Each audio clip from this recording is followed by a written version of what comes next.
Feel more confident now. Here's a quick tip for increased confidence. Imagine sitting down to meet with somebody who typically makes you feel insecure.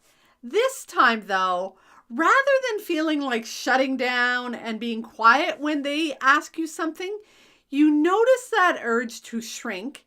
You take a deep breath and you remind yourself that you have tons of experience, you have lots to share, and then you share your ideas confidently. What if you could feel that level of confidence even when you're triggered by someone who typically makes you feel insecure? You can. And here's the quick tip. Learn to manage your emotions rather than having your emotions manage you. The problem is, most of us let other people's words and actions dictate how we feel. If someone shoots down our idea, we feel insecure. If someone points out a mistake we made, even if it's a tiny little spelling mistake, we feel stupid. If someone questions our decisions, we start to second guess ourselves and feel doubtful. My emotions were constantly hijacked by what other people said or what they did, and I wrote about it in Mastering Confidence. If I was running a meeting and somebody had whispered or mumbled a little side comment, I would immediately feel that jolt of rage and I would give them the look or I would make a comment that would put them in their place. When my boss questioned why I handled things a certain way, I immediately got defensive and anxious.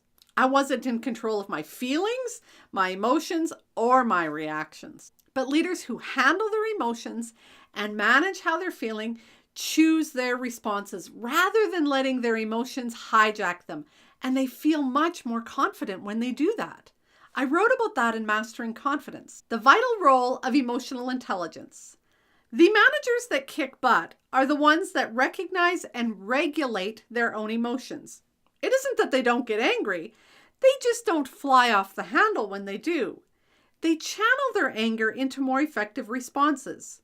Although they may still be annoyed, they don't roll their eyes in front of staff. When they make mistakes, rather than getting defensive, they choose a response that serves to move the relationship forward. Emotionally intelligent leaders are in control of how they feel versus their feelings being in control of them. If you want to learn how to manage and control your feelings, join the Mastering Confidence Intensive.